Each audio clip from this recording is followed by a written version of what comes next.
Doesn't matter why I was there. Where the air is sterile and the sheets sting.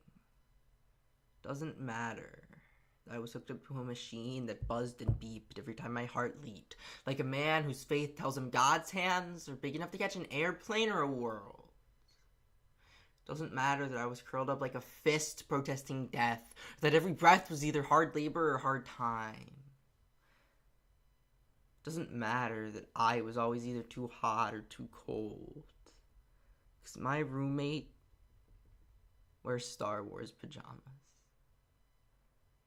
He's 9 years old. His name is Lewis. And I don't have to ask him what he's got, because the bald head and the skin and bones frame speak volumes. The Game Boy and feather pillow boom like they're trying to make him feel at home, because he's going to be here a while. I manage to smile the first time I see him, and it feels like the biggest lie I have ever told. So I hold my breath, because I'm afraid any minute now he's going to call me on it. I hold my breath because he's been looking at me, and I figure maybe I got him pegged all wrong. Maybe he's bionic or something. I look away like I just made eye contact with a gang member who's got a rap sheet the length of an essay on dumb mistakes politicians have made. I look away like he's going to give me my life back the minute I've got something to trade. I almost pull out my pack and say cigarette. My fear subsides when I realize Lewis is all about show and tell. He's got everything from a shotgun shell to a crow's foot. And he puts them all in context. Like, see? This is from a shooting range. Or see? This is from that weird girl. I watch him hold a cufflink and a tie tack. I realize every knick-knack is a treasure. Every treasure's got a story. And even when I feel like I can't handle anymore, he hits me with another story. Like, see? This is from my father. See? This is from my brother. See? This is from the weird girl. See? This is from my brother. Took me about 2 days to realize that the weird girl is his sister.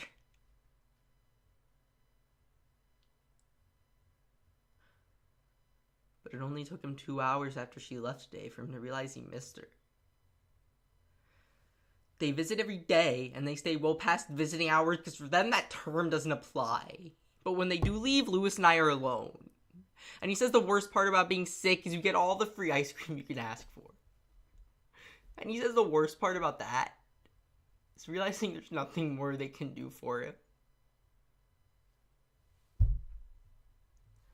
I don't know how to ask. And I know what he's gonna say. But I figure maybe he just needs to say it, so I ask him anyway, are you scared? Lewis doesn't even lower his voice when he says, fuck yeah.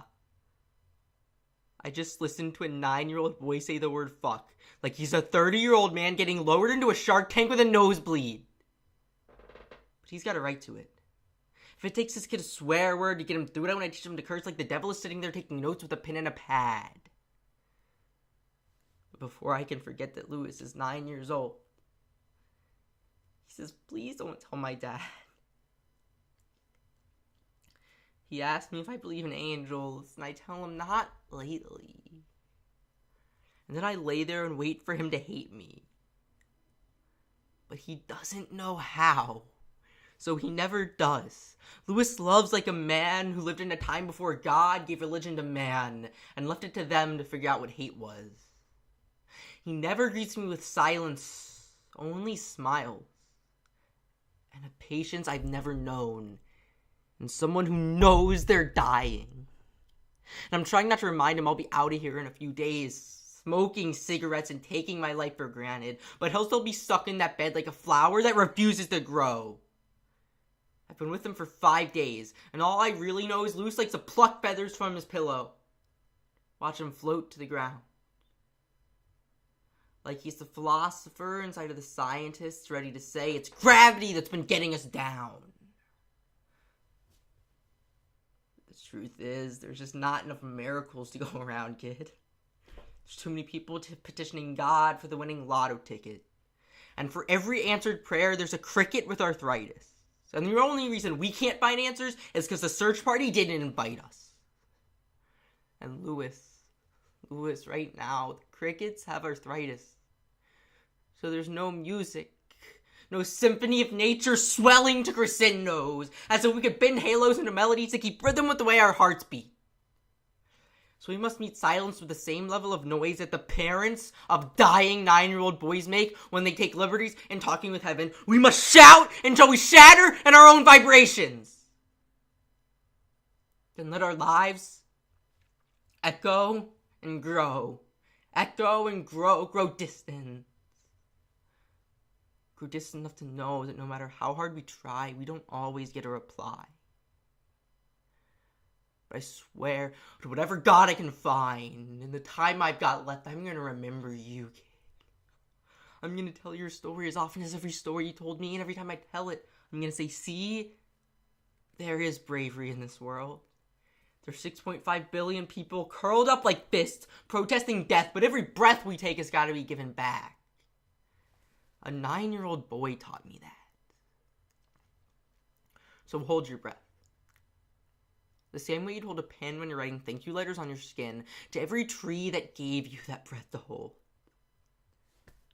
Then let it go. Let it go like you know something about getting old and having to give back. Let it go like a laugh attack in the middle of really good sex, because the black eye will be worth it. What is your night worth without a story to tell? Why would you wield a word like worth if you got nothing to sell? People drop pennies down wishing wells as if the cost of a desire is equal to that of a thought. And if you got expectations, expect that others have bought your exact same dream for the price of the hard work hanging, hold on mentality.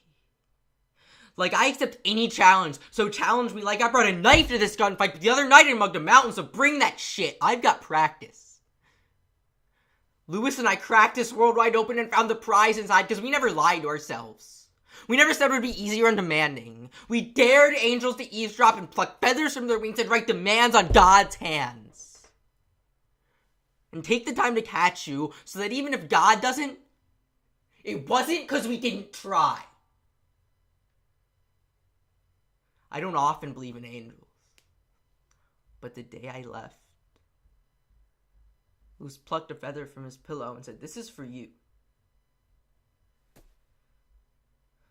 I half expected him to say, "See, this is the first one I grew."